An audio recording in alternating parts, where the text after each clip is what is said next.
পোলাপান, কালকে তোমাদের বায়োলজি পরীক্ষা। তোমাদের সবারই বলা যায় মোটামুটি পড়াশোনা অনেক হয়ে গেছে এই কয়দিনে। সবাই অনেক না হোক কম বেশি কিছু না কিছু পড়াশোনা করছো।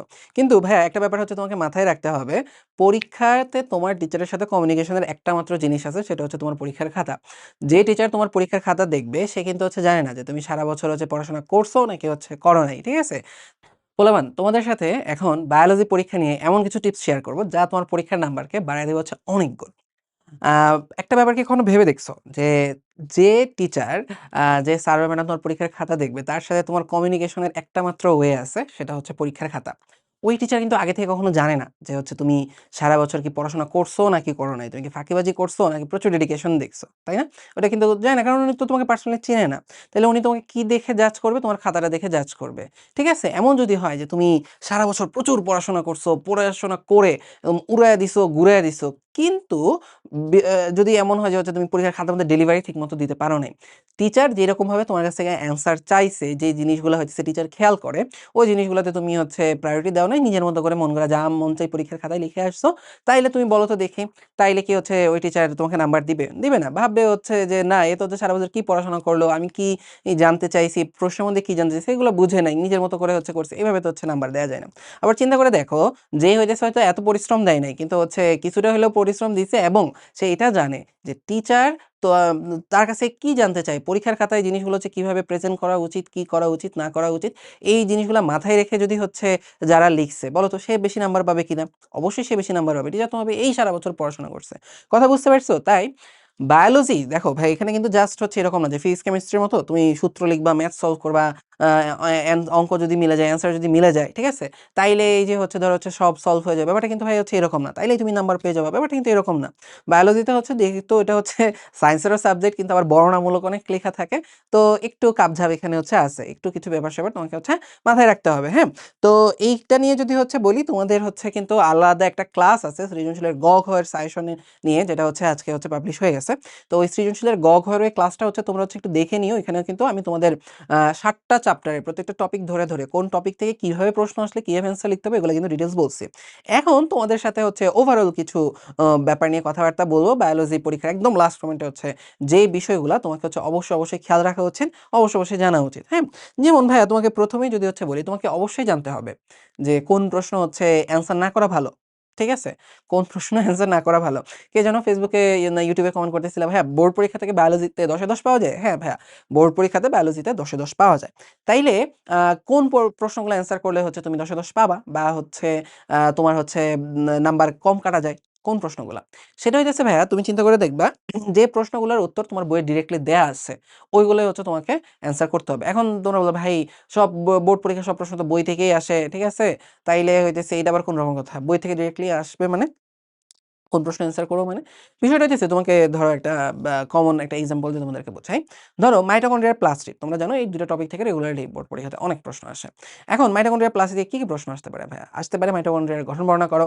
তারপর আসতে পারে মাইটোকন্ড্রিয়ার আ চিত্র আঁকো, এটা আসতে পারে। এরপর আসতে পারে কি প্লাস্টিডের গঠন, প্লাস্টিডের চিত্র। এগুলা কিন্তু বইয়ের মধ্যে ডিরেক্টলি আছে। এরপর আর কি আসতে পারে বলো তো? যে জীবজগতে মাইটোকন্ড্রিয়ার গুরুত্ব। এটা কি ভাই ডিরেক্টলি বইয়ে আছে? এটা কিন্তু ডিরেক্টলি বইয়ের মধ্যে নাই। যদি এই প্রশ্নটা আসে তখন কিন্তু তোমরা ঘুরে পেঁচে অনেক কিছু লিখা লাগবে, হ্যাঁ? ওই শ্বসনে যাইতে হবে, শ্বসনের গুরুত্ব লিখতে হবে, বংশ অনেক কিছু এখানে তোমার আরো লিখতে হবে। তারপর প্লাস্টিকের কথা সেম, প্লাস্টিকের গুরুত্ব লিখতে গিয়ে ৩ প্রকার প্লাস্টিকের গুরুত্ব, সালোকসংশ্লেষণ অনেক ঘুরে পেঁচে লিখতে হবে। এর থেকেও যদি আরেকটু পেঁচায় দেই, যদি কোয়েশ্চেনটা আসে এরকমভাবে যে মাইটোকন্ড্রিয়া, প্লাস্টিড এদের কার্যক্রম একে অপরের উপর নির্ভরশীল। এই প্রশ্নের উত্তর কি তোমার বই ডিরেক্টলি দেয়া আছে? দেয়া নাই। তোমাকে এগুলা ব্যাখ্যা বিশ্লেষণ করে করতে হবে। যে অমুকের মানব জীবনে অমুকের বা তমুকের অমুক প্রক্রিয়া, তমুক প্রক্রিয়ার তাৎপর্য লিখো, গুরুত্ব লিখো। এই জাতীয় কিছু প্রশ্ন আছে দেখবা বর্ণনামূলক, যেগুলো তোমার বইয়ে ডিরেক্টলি দেয়া নাই। ঠিক আছে? এখন একটা জিনিস ভাই চিন্তা করে দেখো, টিচার যখন তোমার খাতাটা দেখে তখন তার মাইন্ড কিভাবে কাজ করে? সে কিভাবে নাম্বার দেওয়ার চেষ্টা করে? টিচার যখন তোমার খাতাটা দেখবে তখন সে দেখে যে বইয়ের মধ্যে এই কয়টা কথা লিখা ছিল, তাইলে ওর খাতার মধ্যে এই কয়টা কথাই লিখা আছে। তাইলে ওখানে ফুল মার্কস দেয়া যায়। কথা বুঝতে পারতেছো? তোমরা হয়তো ভাবো যে গ, ঘ, গ ১-১.৫ পৃষ্ঠা লিখা উচিত, ঘ ২-২.৫ পৃষ্ঠা লিখা উচিত। এরকম তোমাদের অনেকের টেনডেন্সি থাকে। তো বায়োলজির ক্ষেত্রে ভাই তুমি মাথায় রাখবা, টিচার জানে বইয়ের মধ্যে এখন আছেই ধরো আছে ৫ টা কথা। তুমি তো এখানে ১০ টা কথা বানায় লিখতে পারবা পারবে না। 10টা কথা লিখলে হয়তো একটা পেজ ভরতে হয়, তোমার কাছে আছেই 5টা কথা, তোমার হচ্ছে মেইনলি ওই 5টা কথা তোমার খাতার মধ্যে থাকা লাগবে। কথা বুঝতে পারতেছো? এখন টিচারের জন্য তাহলে ওটা হচ্ছে কম্পেয়ার করা ইজি হয়, বইয়ের মধ্যে এই কয়টা পয়েন্ট আছে, ওই কয়টা পয়েন্ট আছে, তাহলে আমি এত নাম্বার দিব। বইয়ে 10টা পয়েন্ট ছিল, 5টা পয়েন্ট লিখছে, তাহলে আমি হচ্ছে ওটা 4 দিব। এখন ধরো যেগুলো বললাম যে কিছু গুরুত্ব তাৎপর্য, যেগুলো ধরো বইয়ের মধ্যে থেকে হচ্ছে সরাসরি হচ্ছে নাই, যেমন ধরো হচ্ছে আসতে পারে সালোক সংশ্লেষণ ও শ্বসন একে অপরের উপর নির্ভরশীল, ব্যাখ্যা করো, এগুলো তো বই ডিরেক্টলি নাই। তখন ধরো হচ্ছে কি হয়, তখন হচ্ছে টিচারের দেখা যায় একটা নিজের আইডিওলজি থাকে বা নিজের একটা চিন্তা ভাবনা থাকে যে হচ্ছে আচ্ছা এটা এইভাবে এক্সপ্লেন করলে ভালো হইতো। এখন তুমি তো ধরো হচ্ছে টিচারের লেভেলে এত কিছু তো হচ্ছে বুঝবে না, তোমার জ্ঞান তো একটু কম, স্যারাও যদি এটা জানে, ঠিক আছে, কিন্তু তুমি হচ্ছে তখন কি করো, দেখা যায় নিজের মতো করে ছোটখাটো কিছু পত্র লিখবা। তো তখন টিচার একটু মনে হতে পারে না ওর তো হচ্ছে এরকম করার দরকার ছিল, এরকম তো হয় নাই, এই যে হচ্ছে বিষয়গুলো। এই জন্য হচ্ছে যেটা হচ্ছে তুমি হচ্ছে মাথায় রাখবা যে যদি হচ্ছে এমন হয় যে বইয়ের মধ্যে তো হচ্ছে তোমার ডিরেক্টলি হইতেছে অ্যান্সার দেয়া আছে, ওইটা অ্যান্সার করা হচ্ছে সবচেয়ে সেফ। হ্যাঁ? ওটা হচ্ছে সেফ। ওইগুলো অ্যান্সার করলে যে তোমার মানে হইতেছে তুমি আন্দা বাবা, নাম্বার অলওয়েজ কম দেবে, ব্যাপারটা এরকম না। ওইগুলো অ্যান্সার করেও 4 এ 4 পাওয়া যায়। তুমি যদি সুন্দর করে গুছায় লিখতে পারো, ওইগুলাও কিন্তু অ্যান্সার করে তুমি 4 এ 4 পাবা। ঠিকঠাক মতোভাবে মিনিং পয়েন্টগুলো যদি ধরে, ধরে আগাও 4 এ 4 পাবা। কিন্তু ওই যে বললাম না, দেখবা মাঝে মধ্যে হচ্ছে এরকম থাকে, দেখবা যেমন আমার ক্ষেত্রে পার্সোনালি এরকম হয়েছিল। আমার আশেপাশে আমরা যারা ছিলাম, ঠিক আছে? আমাদের হচ্ছে আমরা যেই রুমে হচ্ছে আমাদের সিট পড়ছিল, ওই রুমের আমরা কেউই হইতেছে হচ্ছে বাংলাতে এ প্লাস পাইনি। কথা বুঝছো? কিন্তু আমি পার্সোনালি হচ্ছে এসএসসি বলো, এইচএসসি বলো, বাংলা খুবই ভালো পারতাম। সবসময় হচ্ছে ভালো মার্কস আসতো। কিন্তু ওইখানে ওই বছর হচ্ছে মানে আমাদের কারোরই বাংলাতে এ প্লাস আসেনি। কারণ কি? ওই যে খাতা হচ্ছে হয়তো সবার একসাথে একজনের কাছেই হচ্ছে পড়ছিল। তো ওই টাইমে হচ্ছে কি হইলো? ওই টাইমে হচ্ছে তোমার হয়তো তিনি তার নিজের এক স্ট্যান্ডার্ডে খাতা দেখছে। তো আমাদের হচ্ছে এ প্লাস হচ্ছে মিস গেছে। এরকম হচ্ছে একটা সিচুয়েশন হয়েছিল। তো এজন্য বললাম হচ্ছে একটু সেফ থাকার জন্য যদি এভয়েড করতে পারো ভালো। কিন্তু যদি এমন দেখো যে তুমি বাকি যে সৃজনশীল যেগুলো আছে ওগুলো আরো পারো না, পারোই না কিছু, তাহলে তখন কি করতে হবে? তখন কিন্তু অবশ্যই এটা অ্যান্সার করতে হবে। হ্যাঁ? তাহলে এটাই এখান থেকে আসলে জানতে হবে। এরপরে তুমি যদি হচ্ছে বলি, খুবই গুরুত্বপূর্ণ একটা ব্যাপার ভাইয়া, তোমাদের হচ্ছে টাইম ম্যানেজমেন্টে একটু মনোযোগ দেওয়া লাগবে। হ্যাঁ? সৃজনশীলের ক্ষেত্রে অবশ্যই হচ্ছে খেয়াল রাখবা যেন হচ্ছে তোমার ক, খ দেখা যায় হচ্ছে তুমি যেন হচ্ছে ৫-৬ মিনিটের মধ্যে শেষ করে ফেলতে পারো ক, খ মিলায়ে। ঠিক আছে? তারপর হচ্ছে গ, ঘ এর কথা যদি বলি ১০-১২ মিনিটের মতো তোমরা ৮-১০-১২ মিনিটের মতো টাইম পাওয়া যায়। তো আমি হচ্ছে পার্সোনালি যেটা হচ্ছে করতাম অলওয়েজ হচ্ছে ঘড়িটার দিকে হচ্ছে খেয়াল রাখতাম যে কতক্ষণ যাইতেছে বা না যাইতেছে। নাইলে হচ্ছে দেখা যায় হচ্ছে তুমি একটা সৃজনশীল তুমি কি করো? ১ম এ যে সৃজনশীলের সবচাইতে ভালো পারো ওইটা অ্যান্সার করো। ওইটা অ্যান্সার করতে গিয়ে দেখা যায় বাকি সৃজনশীলগুলোর হচ্ছে টাইম একদমই নষ্ট হয়ে যায়। হ্যাঁ? তাইলে এটা কিন্তু ভাইয়া তোমার এখান থেকে হচ্ছে খেয়াল রাখতে হবে। হ্যাঁ? তাইলে হচ্ছে যেন টাইমটা তুমি ঠিকঠাক মতো মেইনটেইন করো। এরপরে তোমাকে অবশ্যই এটা খেয়াল রাখতে হবে সৃজনশীলের ক। ক গুলা হচ্ছে তোমরা অনেক কিছুর উত্তর জাস্ট হচ্ছে একটা ওয়ার্ড লিখো। ওয়ার্ড লিখবে না ভাইয়া, পুরা হচ্ছে সেন্টেন্সটা হচ্ছে লিখার চেষ্টা করবা। কতক্ষণ আর টাইম লাগবে একটা সেন্টেন্স লিখতে? বেশিক্ষণ তো হচ্ছে লাগে না। সেন্টেন্সটা লিখার চেষ্টা করবা, জিনিসটা সুন্দর দেখায়। হ্যাঁ? আচ্ছা, আরেকটা বিষয় হইতেছে ভাইয়া সংজ্ঞা। যে সকল সংজ্ঞা তোমার বইয়ে সরাসরি লিখা আছে যে এইটা অমুককে ওইটা বলে বা এইটা হইতেছে অমুক, সংজ্ঞা যেগুলো সরাসরি দেয়া আছে, অবশ্যই ওই সংজ্ঞাগুলা হচ্ছে ওইভাবে হচ্ছে লিখবা। তোমরা অনেক সময় ভাবো যে ভাইয়া তোমরা অনেক সময় একটা কমপ্লেইন থাকে যে ভাইয়া আমি তো জাস্ট একটা ওয়ার্ড মিস করে গেছি বা ভাইয়া আমি তো জাস্ট একটা ওয়ার্ড ভুল লিখছি, এইজন্য পুরা সংজ্ঞা কেটে দিবে। আমার কাছে তো মনে হয় ঠিকই আছে। বা তোমরা ছোট মানুষ তো এজন্য হচ্ছে অনেক কিছু এরকমভাবে বোঝো না। ঠিক আছে? তোমরা যখন আরেকটু বড় হবা, আমাদের মতো হচ্ছে বড় হয়ে যাবা, তখন হচ্ছে অনেক সময় দেখবা তোমরাও দেখবা একটা ওয়ার্ড চেঞ্জ করলে সংজ্ঞা কেটে দিচ্ছ। কারণ কি? একটা তোমাদেরকে এক্সাম্পল বলি। হ্যাঁ? যেমন তোমাদের বইয়ে স্বপরাগায়নের সংজ্ঞা কি আছে? যে একই ফুলে বা একই গাছের ভিন্ন ২ টা ফুলের মধ্যে যদি পরাগায়ন হয়, তখন এটাকে বলে স্বপরাগায়ন। পরীক্ষাতে যখন পরপরাগায়নের সংজ্ঞা আসে, তখন তোমরা অনেকেই লিখো যে ২ টা ভিন্ন গাছের ফুলের মধ্যে পরাগায়ন হলে ওইটাকে হচ্ছে কি বলে? পরপরাগায়ন। এই যে তুমি যদি জাস্ট এটা লিখো যে ২ টা ভিন্ন উদ্ভিদের ফুলের মধ্যে পরাগায়ন সম্পন্ন হলে তাকে পরপরাগায়ন বলে। তখনই কিন্তু তুমি আন্ডা পেয়ে যাবা। কারণ হইতেছে তোমাকে শুরুতেই এই কথাটা বলা লাগে একই প্রজাতির ভিন্ন ২ টি উদ্ভিদের মধ্যে। কারণ তুমি যখন একই প্রজাতি বাদ দিয়ে শুধু ২ টা ভিন্ন উদ্ভিদ বলছো, তখন ২ টা ভিন্ন উদ্ভিদ কিন্তু এটাও বোঝায় যে আম গাছ একটা উদ্ভিদ, জাম গাছ একটা উদ্ভিদ। এই ২ টা কিন্তু ভিন্ন, ভিন্ন উদ্ভিদ। তাই না? কিন্তু তুমি যখন বলবা একই প্রজাতির ভিন্ন ২ টি উদ্ভিদ, তার মানে তখন কি বোঝায়? তখন বোঝায় যে হয় আম গাছ, ২ টা আলাদা আম গাছ বা ২ টা আলাদা জাম গাছ। কারণ আম গাছ আর জাম গাছের মধ্যে পরাগরেণুর বিনিময় হলে তো ওইটা তো আর পরাগায়ন হবে না। তো ২ টা ভিন্ন আম গাছের মধ্যে যদি পরাগরেণুর বিনিময় হয়, ওইটা হচ্ছে পরাগায়ন হবে। ওইটাই হচ্ছে পরপরাগায়ন। কথা বুঝতে পারতেছো? তাহলে বুঝতে পারতেছো নিশ্চয়ই যে একটা ছোট্ট ওয়ার্ড চেঞ্জ হইলে বা একটা ছোট ওয়ার্ড না লিখলে, ভুল লিখলে সংজ্ঞা কিভাবে চেঞ্জ হয়ে যায়। এই কারণে অবশ্যই হচ্ছে তোমাকে সংজ্ঞাগুলার ব্যাপারে ভাই হচ্ছে কেয়ারফুল থাকা লাগবে। হ্যাঁ? আচ্ছা, এরপরে যদি হচ্ছে তোমাকে বলি সৃজনশীলের খ। সৃজনশীলের খ তে তোমরা সবাই যেটা একটা কমন বিষয় যেটা গণরে অনেকে হচ্ছে ভুল করো। সেটা কি? সেটা হলো ভাইয়া তোমরা সৃজনশীলের খটা একটা প্যারাতে লিখো। একটা প্যারাতে লিখলে এটা কিন্তু হচ্ছে খুবই বাজে দেখায়। যাদের হচ্ছে খাতার হচ্ছে প্রেজেন্টেশন সুন্দর করতে চাও অলওয়েজ ২ টা প্যারাতে লিখবা। আমরা জানি অনুধাবনের বা ক্ষয়ের প্রশ্নগুলো থেকে শুরুতে একটা জ্ঞানমূলক লিখতে হয়। পরে হচ্ছে কি লিখতে হয়? অনুধাবন লিখতে হয়। তাহলে সুন্দর করে তোমার মন মতো হচ্ছে একটা জ্ঞানমূলক লিখবা। একটা লাইন ফার্স্ট এ লিখে তারপরে হচ্ছে তোমার অনুধাবনমূলক যে ব্যাখ্যা যেটা চাইছে তোমার কাছে ওটা হচ্ছে দিয়ে দিবা। হ্যাঁ? আচ্ছা, তারপরে আমরা যদি হইতেছে যাই যে হচ্ছে তোমার গতে, গ বা ঘ এদের ক্ষেত্রে যেটা বলবো আবারও টাইম মেনটেন কিন্তু ভাই করা লাগবে। টাইম মেনটেন না করলে কিন্তু হচ্ছে তুমি ধরা খাবা। একটা প্রশ্নের মধ্যে দেখবে অনেক কিছু লিখছো, অনেক তুমি যতই লিখো 3 বা 4ই তো, এর বেশি তো দিবে না। আরেকটা প্রশ্ন তুমি হচ্ছে একটু কম লিখলে দেখবে তোমাদের 2 দিছে, 1 দিছে। কথা বুঝতে পারছো? এর জন্য এটা কিন্তু খেয়াল রাখতে হবে। আচ্ছা, এরপরে যদি আসি তোমাদের হচ্ছে গ বা ঘ, যদি বায়োলজিতে হচ্ছে ভাই অলওয়েজ চেষ্টা করবা পয়েন্ট আকারে লিখতে। যদি হচ্ছে পয়েন্ট করে কোনো কিছু লিখে যায় পয়েন্ট করে, ঠিক আছে? যেমন ধরো কোনো কিছুর গুরুত্ব, তাৎপর্য, বর্ণনা চাইছে, যদি পয়েন্ট করে লেখা যায়। যেমন ধরো সালোক সংশ্লেষণের গুরুত্ব আসলো ধরো সৃজনশীলের ঘয়ে। এখন তুমি যদি হচ্ছে গুরুত্বের মধ্যে তো তুমি অনেক কথা লিখতে পারো।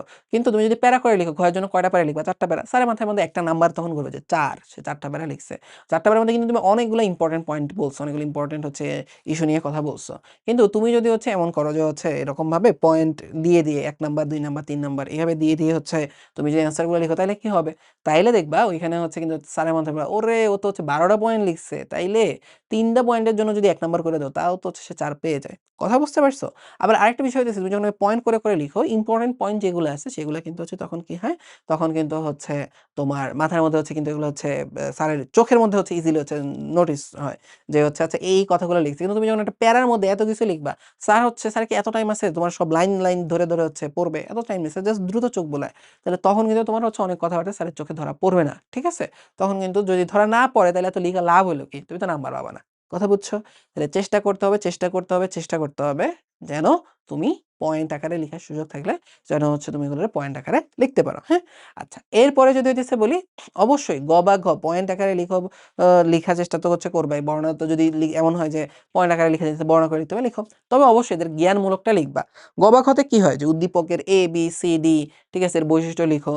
উদ্দীপকের হচ্ছে এক্স ওয়াই জেড চিত্র দিয়ে দিবে বা এক্স একটা বৈশিষ্ট্য, এরকম তোমরা যেটা করো ডিরেক্ট হইতেছে এটা বৈশিষ্ট্য লিখো। ধরো হচ্ছে উদ্দীপকে একটা চিত্র ছিল যে হচ্ছে উদ্দীপকে কোন চিত্র ছিল? ধরো মাইটোকন্ড্রিয়াই ছিল। চিত্রের নিচে দেওয়া ছিল এ। বলল যে এ চিত্রের হইতেছে হচ্ছে কি করো? জীবজগতে হচ্ছে এ চিত্রটি কোন প্রক্রিয়ার মাধ্যমে আমাদের শক্তি যোগায়, তার ৩ নাম্বার ধাপ ব্যাখ্যা করো। খেয়াল করো প্রশ্ন দিয়ে এটা হয়। উপরে মাইটোকন্ড্রিয়ার চিত্র, নিচে এ।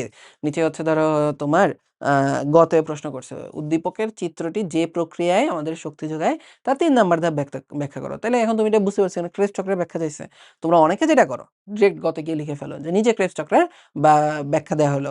অনেকে আরেকটু ভালো যারা তারা লিখো যে উদ্দীপকে, ঠিক আছে, বা এখানে ক্রেবস চক্রের কথা বলেছে, নিচের ব্যাখ্যা দেওয়া হলো।